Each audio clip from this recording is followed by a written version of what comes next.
covering all your local high school football games with highlights and scores. Now, Football Friday, brought to you by Alabama Credit Union. All right, hello again, everybody, and welcome into the latest edition of Football Friday, presented by Alabama Credit Union. This is week 7 of the high school football season and week 8 of WVUA 23's Football Friday. As I said, presented by Alabama Credit Union. Alabama Credit Union loans real life. A reminder that the first week of our show was week 0 of the football season. So you've got that's the discrepancy between the number of weeks in the season and the number of weeks that we've been doing our show. Football Friday is an hour again this year, and we've got highlights tonight, and I think we've got them all in.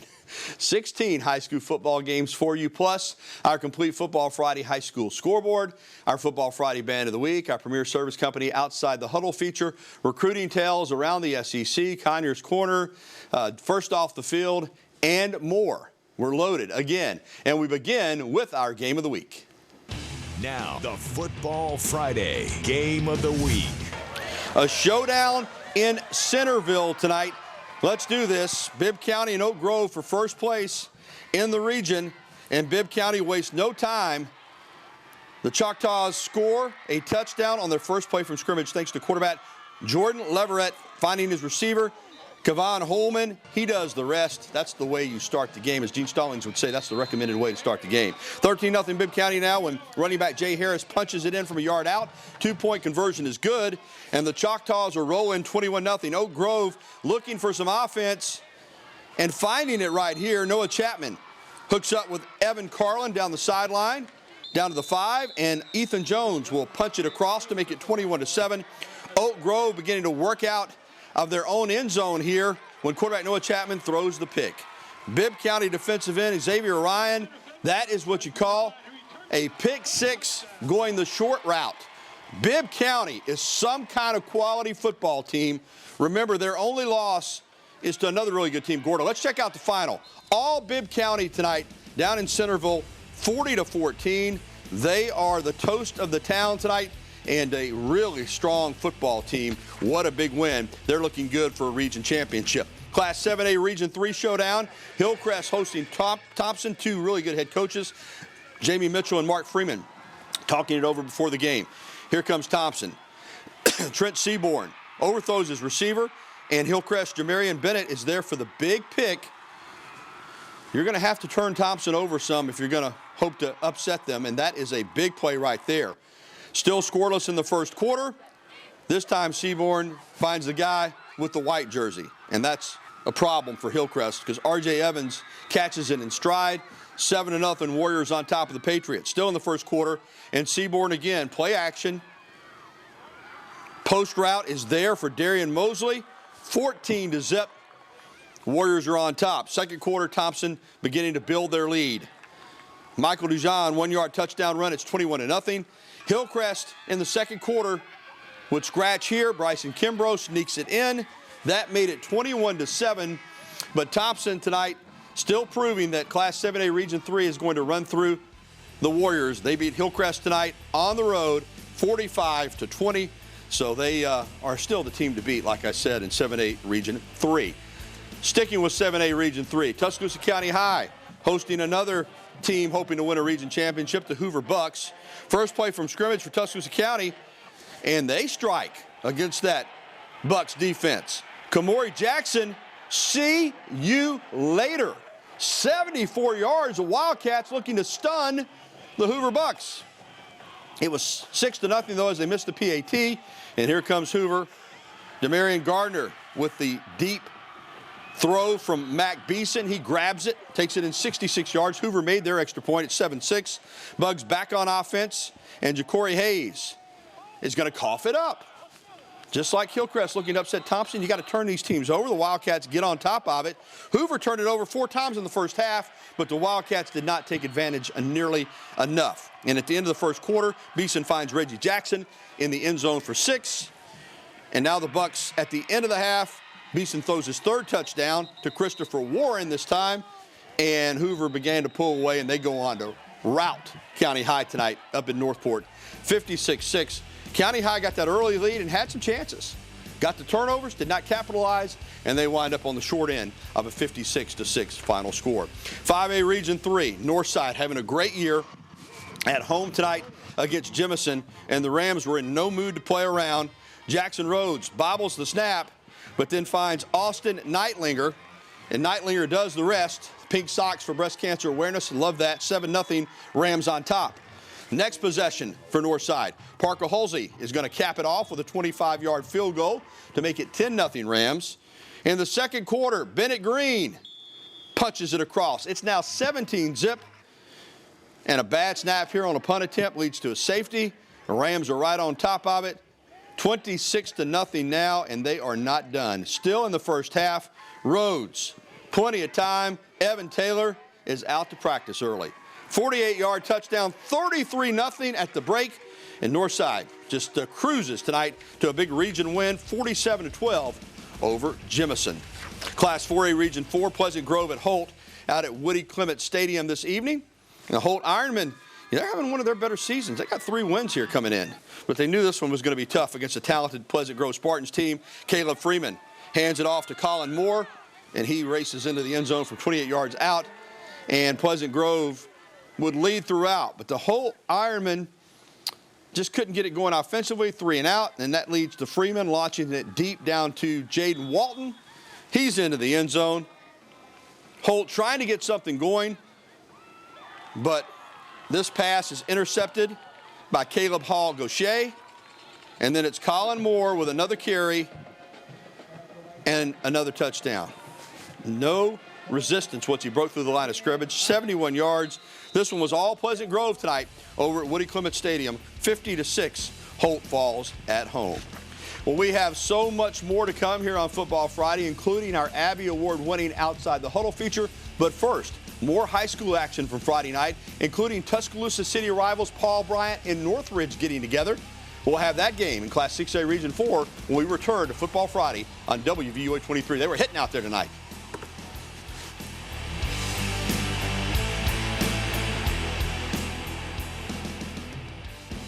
We are the Tuscaloosa Academy Knights, and we love Football Friday. On WVUA 23. Go Knights! Let's go!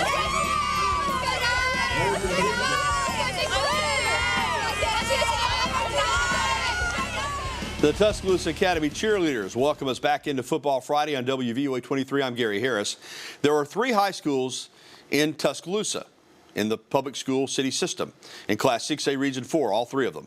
2 of them played each other tonight as Northridge traveled across town to Paul Bryant. Of course, we were there, and this is a big, big rivalry. We're going to pick up the highlights. Northridge looking to get on the board. First of all, they're busting through the sign there. And then Northridge looking to get on top first in this one.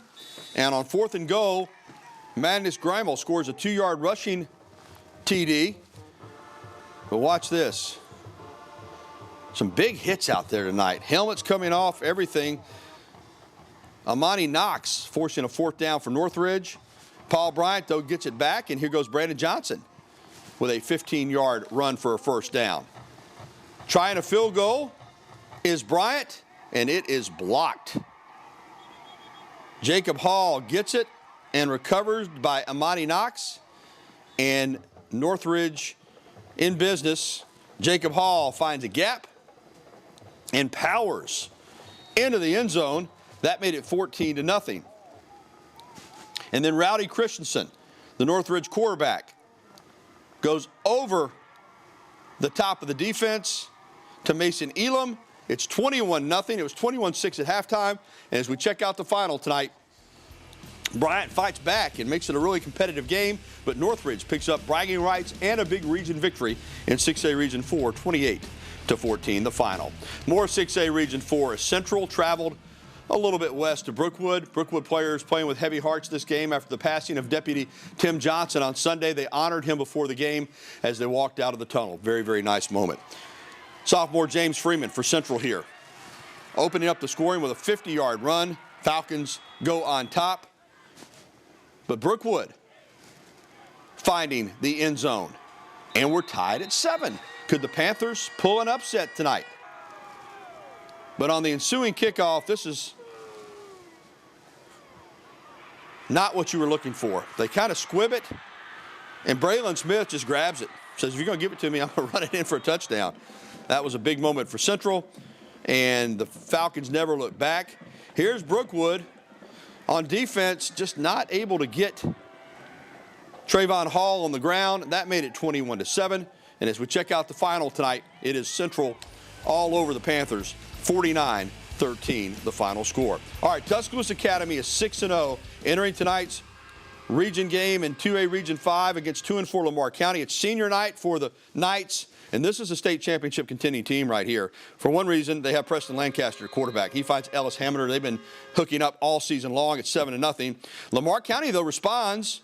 Quarterback Westbrook hands off to catcher Duncan, and that is a rushing touchdown to tie the game at 7. Second quarter, Lamar driving again. Westbrook drops back and looking for Jay Long. Russell Cole is there for the pick. And then Lancaster makes them pay for the turnover.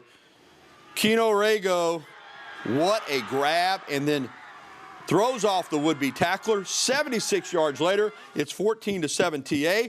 They led 28-7 going to the half. This Tuscaloosa Academy team, they can throw and catch it with anybody. There's another touchdown right there. And as we check out the final tonight, all Tuscaloosa Academy, they moved to 7-0 on the season, 35-7 the final score tonight. 4A Region 4 saw 1-5 American Christian badly in need of win against 0-6 Tarrant, and 0-6 Tarrant was just what the doctor ordered for the Pats. Kai Young gives it off to Christian Davis, and the score fest was on for the Patriots.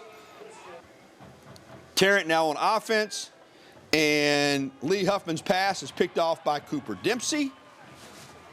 That sets up ACA. They couldn't score, but on defense, this time it is Huffman finding Kelderick Dotson. That is a first down. Tarrant, though, would give it away again. This time, K. Durrett is going to intercept it in the end zone for a touchback. Great defense right there. And then Kai Young is going to find Christian Davis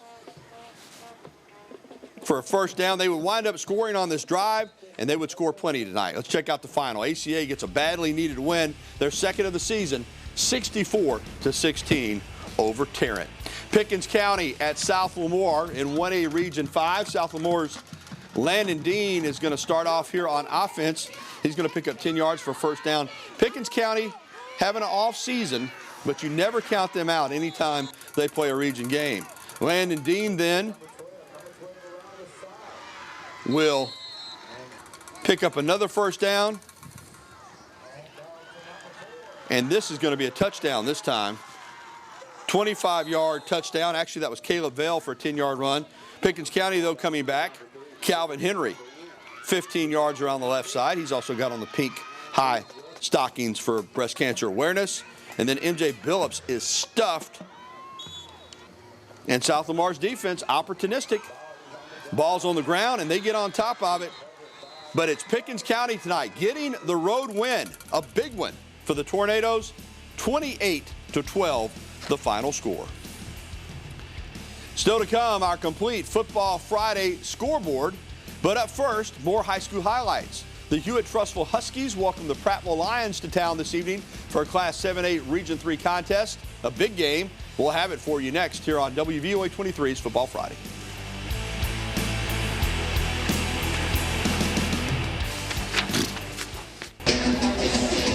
We are the Tuscaloosa County High School cheerleaders. And we love Football Friday. On WVUA 23. TC High! TC High! TC High! TC High! TC High! TC High! TC High! Those are the TCHS cheerleaders, brought to you by Pool and Patio Center. Now let's get right back to the action here on Football Friday. Class 7A matchup in Region 3 with Prattville traveling up to face Hewitt-Trussville. Playoff implications on the line in this one. Huskies already up 28-0 though in the second quarter, and adding on Noah Dobbins to Jackson Martin, 21-yard score. It's 35-0. Can you believe that? Huskies defense was stingy tonight. Nice stop behind the line. They would shut out Prattville in the first half, and they aren't done on offense either. Look at this catch. Chris Davis Jr. grabs the Dobbins pass for a 43-yard gain, and then Dobbins finds Ty Wilkinson in the corner of the end zone. to put Hewitt up 42-0 at halftime. Not shocked they're leading, but 42-0. Then in the second half, that defense, as I said, causing all kinds of problems. William Allis bats down the pass at the line of scrimmage. All Hewitt-Trussville tonight as the Huskies roll over the Prattville Lions, 49-7, the final score. 6A Region 6, and you got the powerhouse in Class 6A, Clay-Chalkville, unbeaten already with a win over Thompson, and Huffman, just hard to get anything going against that defense. Isaiah Brown with the stuff in the backfield of Cody Copeland. Then DeCarlo Hunter punches it out of Justin Nelson's hands, a scoop and score for Brown, and it's 7-0. Cougars on offense, just as good. Aaron Osley, 20 yards on that gain, and then it's Aaron Fry connecting with Jakari Johnson. I'm telling you now, Clay-Chalkville might be the best team in the state, regardless of classification. 14-0 at this point, and Clay-Chalkville goes on a roll tonight over Huffman. 59-12. Just a really, really strong football team in Class 6A. Vestavia Hills also 2-2 in region play. Class 7A Region 3 at Oak Mountain tonight. A strong start for the Rebels here as Charles Taffy throws to Maximus Littleton. And that sets up a 1-yard touchdown plunge by Taffy. It's an early 7-0 Vestavia lead.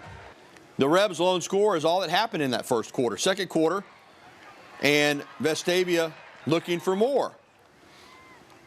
This play, the jet sweep by Carson Mann, is around the edge, and that is a 15-yard touchdown. Rebels up 14-0 at the half. They go on to win this one. Big win tonight over Oak Mountain, 42-14 the final. 6A Region 3, Pelham at Helena tonight. Good sportsmanship there with the handshake before the game. Nate Ferguson runs it in to give the Helena Huskies a quick score, 7-0. And then Jeremy Spratling punches it in. It's 14-0 now for the home team.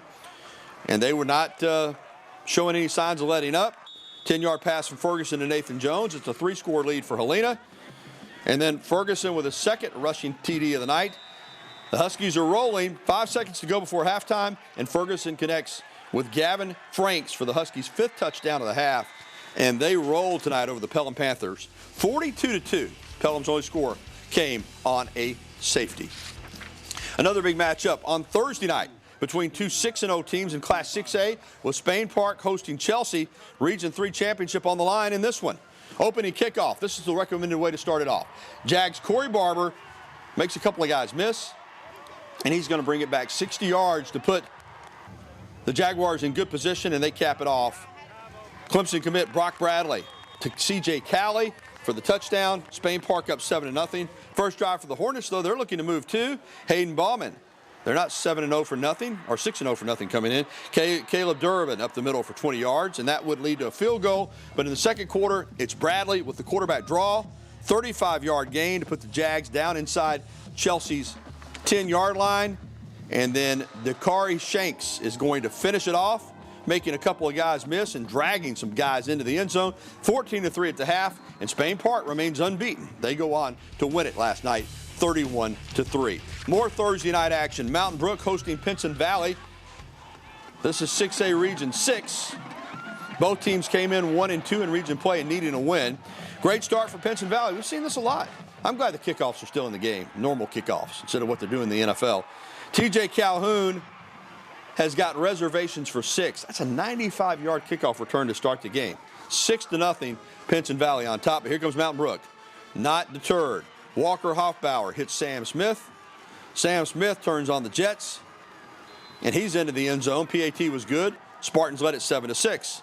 After a Mountain Brook field goal, they are kicking off, and more special teams for Pinson. R.J. Addison. This is something Mountain Brook's got to work on. They try to squib it, and it still goes back the other way, 78 yards. Addison makes it 18-10, Pinson on top. But the Spartans get a big score right before the half. Stuart Andrews off the direct snap. Mountain Brook comes all the way back to win it in a wild one, 47-30, and a big, big win for the Spartans last night over Pinson Valley.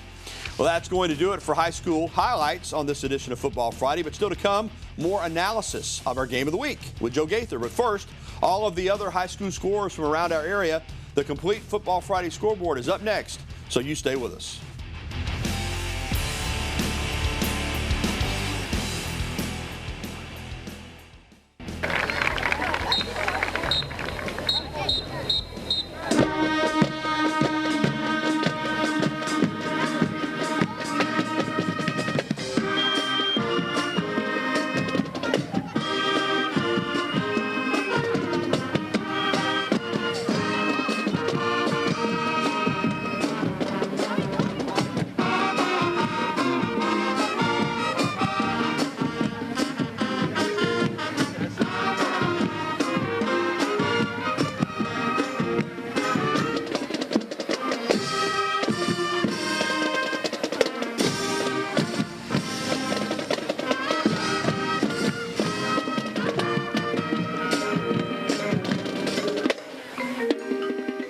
The Northridge High School Marching Band, they're our Jolly Hearth and Patio Band of the Week. Welcome back to Football Friday on WVUA 23. It's time now to check in on the other area scores. So let's turn our attention to the complete Football Friday scoreboard and run them down for you. Here we go. We're going to move fast, too. We got Demopolis tonight with a big win at home. They are really strong, the Tigers are, over Sipsey Valley, 35-14 the final. Fairfield wins at West Blockton. A lot of points in that one, 49-33. It was Gordo continuing their fine play on the road at Vinemont, no problems, 42-14. University Charter down in Livingston's got a really good team. They shut out Choctaw County tonight on the road, 16-0 the final score. It was Thomasville. Hill County started out undefeated. They've lost the last 2 weeks decisively. Southside Selma put it on them last week. Thomasville puts it on them this week, 56-13. Isabella over Greene County, 52-32. It was Fayette County, no problems with Curry, 42-0. And look at this, Berry and Summerton Christian go for, 113 points? 69-44. Berry a winner tonight on the road. Linden shut out Holy Spirit Catholic out of Tuscaloosa, 36-0. And it was Hubbardsville downing Bryant, 49-8 the final. Also tonight, Winfield wins at home over Oakman, 34-7. And Vincent goes to Aliceville and posts a victory, 30-14. It was Southern Academy over Snook Christian tonight. Good win for Southern Academy on the road, 58-6 the final in that game. Also tonight, Shades Valley at Pell City. Pell City gets the win there, 34-20. It was Moody over Leeds, 38-22. And Hueytown in a big region win in 6A Region 4, downs McAdory, 27-14. It was Hamilton falling at Good Hope, 28-8. And Calera down Chilton County, 35-21 the final there. Southern Prep wins at North River Christian, 66-12. Tuscaloosa Christian, a big road win over Tabernacle, 46-8 the final score in that game. And you don't see it on your board, but J.B. Pennington tonight goes to Piedmont and loses. Piedmont wins that one, 42-21. Well, that's the complete Football Friday scoreboard, but we aren't done with high school football, because when we return, I'll have a closer look with Joe Gaither at tonight's Game of the Week between Bibb County and Oak Grove. We'll be right back with a closer look at that contest and the Choctaws' dominant win next.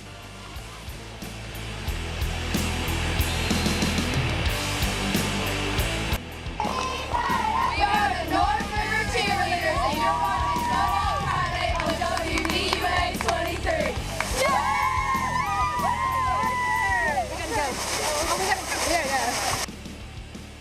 We're going to go right to the video of our Game of the Week, because this was a huge region matchup. And I got to tell you something, like I said earlier in the show, Bibb County is really, really good.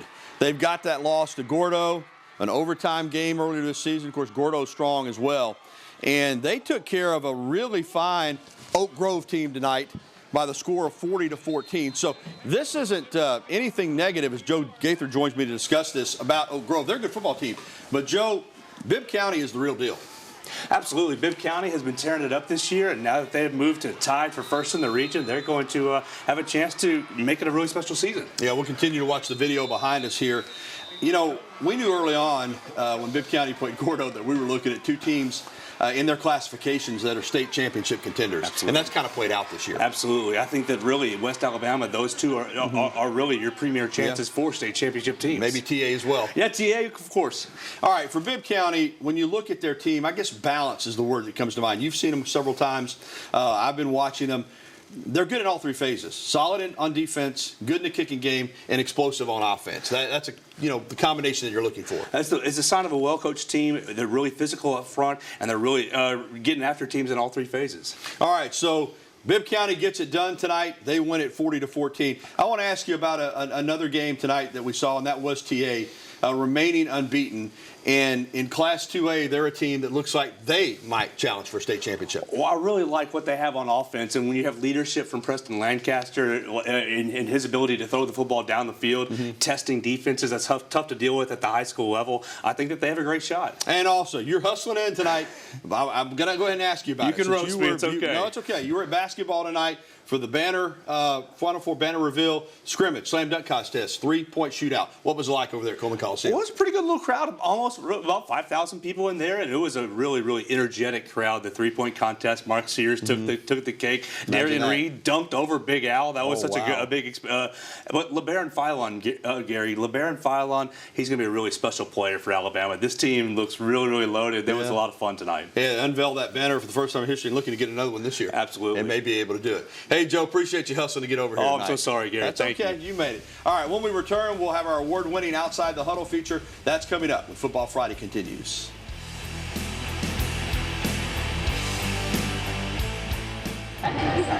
We are the Vestavia cheerleaders, and we love Football Fridays on WVUA 23 Sports. Go Rebels!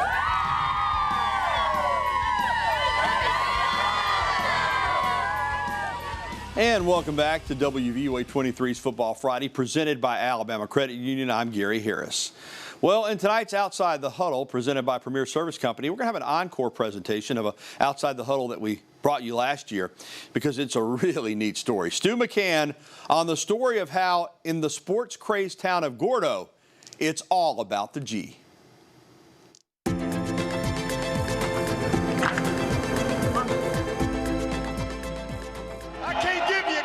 And I can't give you a heart. And tonight, hey, it was BYOG, bring your own guts.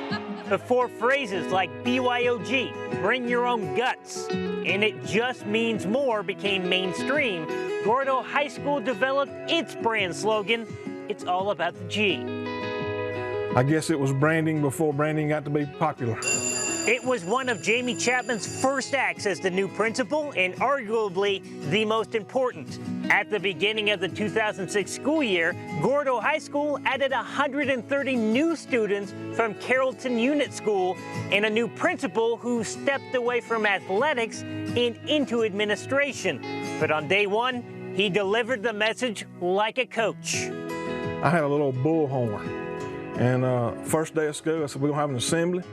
We're going to talk to everybody, and we're going to get everybody on the same page. That was kind of the mindset. This is who we are. This is how we are. And it's not, it's not oh, let's put on a show.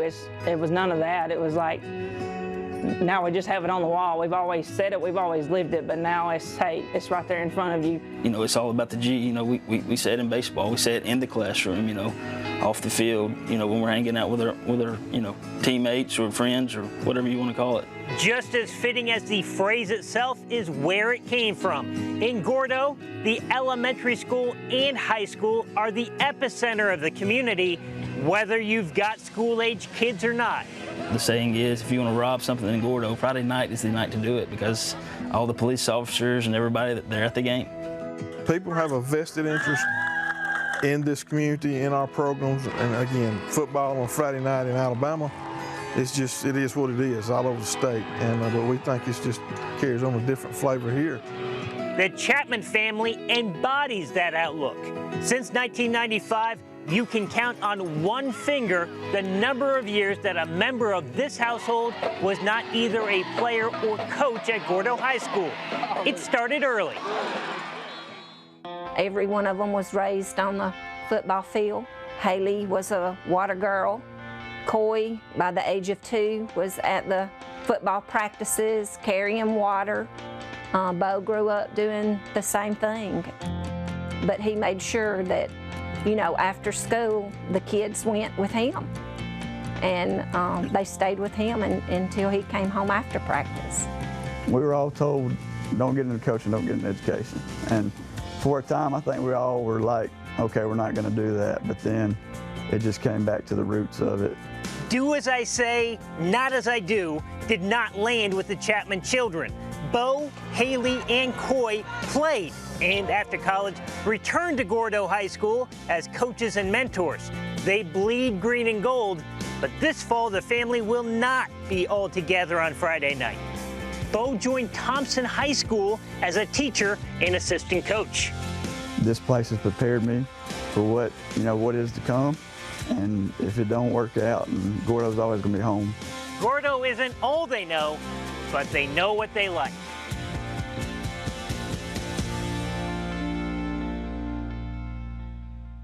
All about the G. I can relate since I'm Gary. I like it.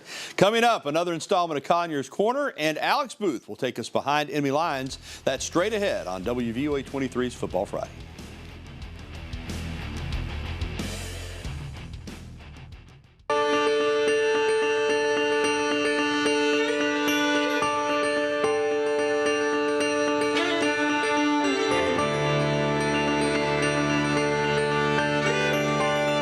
I think it got started more with your local club, like the Rotary Club, Exchange Club. I'd go to those. And obviously everybody here loved Alabama football, so it was a natural entree for me. And just mix in a few funny stories about football, and there's a lot of them that have happened. I remember one day we were at practice, and they had a tornado alert. And I remember standing there with Coach Bryant. There was just a cloud right over the way, and he said, "That son of a gun's going right at my house." But that wound practice up for that day.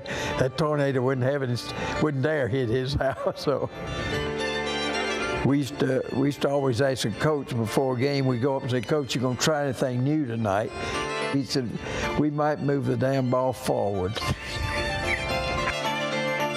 He said, "If we do that, penalize us, because we ain't done it all year long." There are storytellers, and then there's Eddie Conyers. He's just at a different level. Welcome back to Football Friday. I'm Gary Harris. It's time now to go behind enemy lines with Alex Booth, and this is going to be really neat because Julia Westerman is now a sports taker up in South Carolina, but she used to work here for us at WVUA 23. So it's a really neat way to take a look at the Gamecocks with former WVUA 23 sports reporter Julia Westerman. Here's Alex Booth. Alabama takes on South Carolina for the first time since 2019, when the Tide rolled in Columbia to a 47-23 win. This time, South Carolina hits the road to visit Tuscaloosa in a season that WIS 10 sports anchor Julia Westerman calls rocky for the Gamecocks. And then you have the Kentucky game. They go out and win. It's like, oh my gosh, this could be a good season. And then from there, it's just been up and down. So to lose to LSU how they did, and then to have a bye week and then have all that momentum, fans were expecting them to be like, okay, we're going to come back and, come out strong after a bye week, and then to only score 3 points against Ole Miss.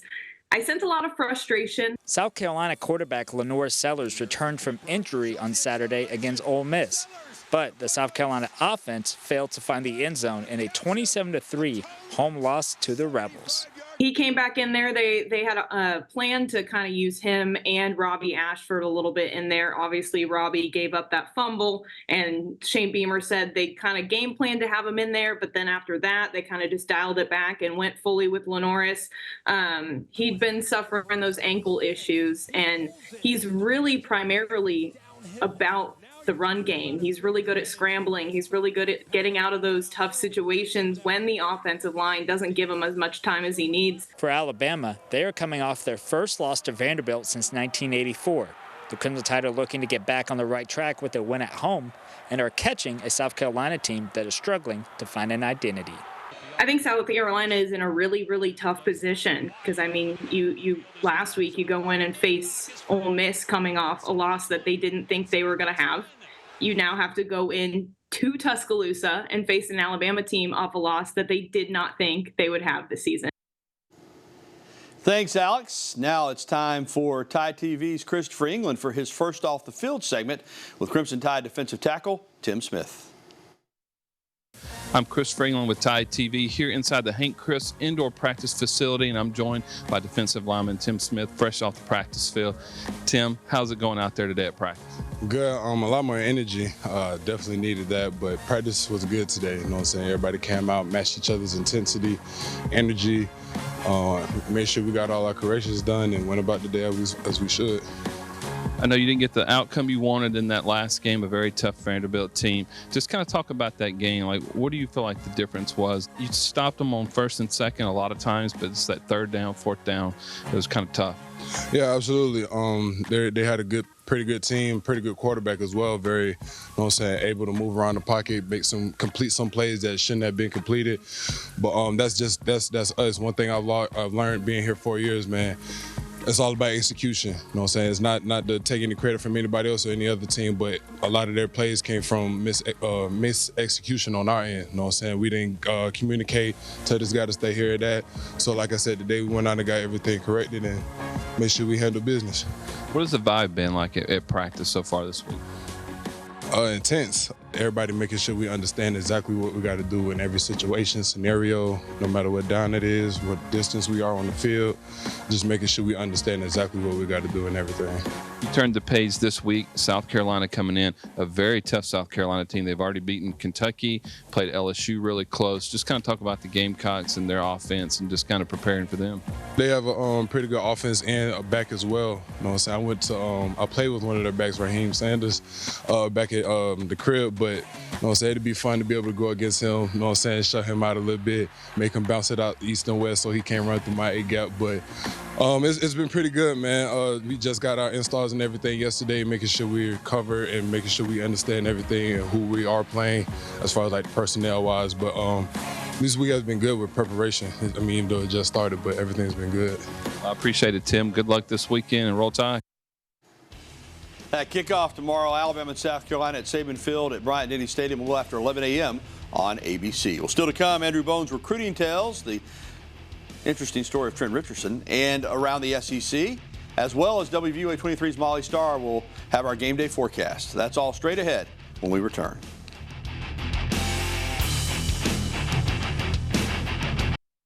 And we're back on Football Friday, presented by Alabama Credit Union. I'm Gary Harris. And tonight's Recruiting Tales, On Three's Andrew Bone has the story of how Pensacola's Trent Richardson liked Florida, he liked LSU, but ultimately he wound up at Alabama.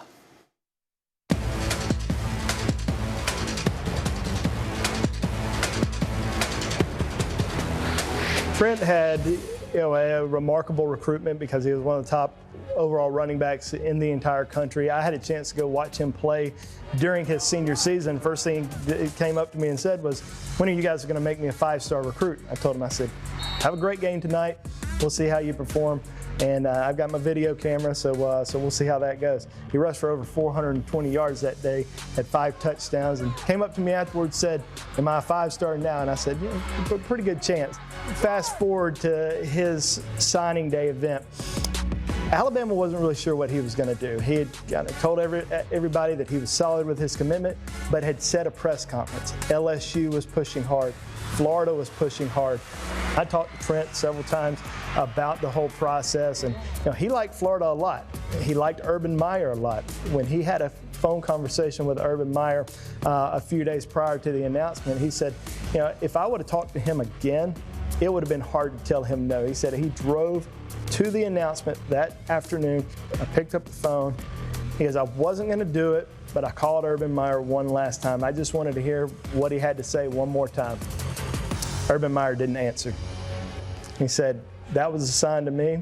I turned my phone off, so in case he called me right back, he wasn't going to get through. And I called him one time, and that was it. There was obviously a lot of nerves that were racking up all the way up until he announced that he was sticking with Alabama. I can remember pulling over to the side of the road the day that he did commit to Alabama because I was driving home from Tuscaloosa. And it was such a big moment, but great career at Tuscaloosa, and obviously he's starting a new chapter at Hoover High School. Love those recruiting tales. All right, let's go around the SEC now with Football Friday's Tommy Camp. A Big 12 Classic will now have SEC implications for the first time in 120 matchups as Texas and Oklahoma made the switch to the new conference. Alabama fans will recognize a few of the Longhorns' key players, including former Tide receiver Isaiah Bond. Star of the 4th and 31 play is the Longhorns' leading receiver. They also have former Crimson Tide tight end Amari Niblack. The Longhorns also come into the game with some quarterback controversy. After starter Quinn Ewers suffered an injury in the first half of the 56-7 win against UTSA, redshirt freshman Arch Manning had to step in, and he did so very well. Manning is the Longhorns' leading passer on the season by about 250 yards and has one more passing touchdown than Ewers on the season. That being said, Quinn Ewers is expected to return from his injury and make the start, appearing in his 3rd Red River rivalry showdown. Next, we have the 54th meeting between Florida and Tennessee, which will see Neyland Stadium and its patented checkerboard visual. The 8th-ranked Volunteers are coming off their first loss of the season. Tennessee was blowing out its non-conference opponents, averaging 64 points per game in those 3 games. But in conference play, they're averaging just 19.5 points in their first 2 games. For Florida, there's intrigue at quarterback with true freshman DJ Lagway and 5th-year senior Graham Mertz. Mertz won the starting job but got hurt in the first game of the season. Lagway made his first career start against Sanford and passed for 456 yards and 3 touchdowns. Mertz remains the starter, but Lagway has taken a few snaps in every game this year. Our final matchup is a showdown between the top 2 passers in the SEC, Ole Miss's Jackson Dart and Garrett Nussmeier of LSU. Dart and the 9th-ranked Rebels own the nation's 2nd-best passing offense. Helping with the passing attack is the country's leading receiver, Trey Harris, who has 885 receiving yards on the season, more than 150 from 2nd place. Nussmeier sat behind Heisman winner Jaden Daniels the last 2 seasons, but he's blossomed into his own this year, averaging 330 passing yards this game, good for 7th in the country. Ole Miss already suffered an SEC loss, falling to Kentucky 2 weeks ago. Another loss means they will be out of the picture in the SEC title race, forcing them to earn an at-large bid to make the new college football playoff. That's Around the SEC for Football Friday. I'm Tommy Camp. We're going to away from football for just a moment. The beautiful brand new Crimson Reserve, the men's and women's golf facility at the University of Alabama. Greg Byrne, the AD, had a media tour today. We got to check it out. It is awesome, state of the art, $47 million facility, and it's got an indoor practice facility. It's got a 9-hole course. It is the best in the country for Alabama men's and women's golf. All right, let's go around the SEC now with Tommy Camp. We just did that. So let's get to our weather forecast, our final check on our forecast right now with Molly Starr. And here's your game day forecast. And if you're headed out to that football game tomorrow here in Tuscaloosa, Bryant-Denny Stadium, Alabama's taking on South Carolina. Make sure you pack that sunscreen. Kickoff is at 11 a.m., so an earlier game, but that sun will not only be shining then, but throughout the entire game. Temperatures warming up during the game from 79 to the mid-80s. It'll be a hot one out there, but Auburn's gone away this weekend. They're not playing. They're on their bye week. So let's just take a look at what your weekend can look like. Saturday, we have those nice sunny skies, 84. Sunday, another nice sunny sky day with temperatures a little bit warmer, 87. Monday, cooling off about 10 degrees. And honestly, let's take a look at the rest of your week. We have this beautiful weekend, and we cool off into the rest of the week. Now, we do have some clouds that could potentially be there Monday, Tuesday, Wednesday. Hopefully, they'll leave some shade for you all, but honestly, the big news is the drop in temperature will warm up going into next weekend, but if you're headed out to the game, you're going to have a really nice weekend.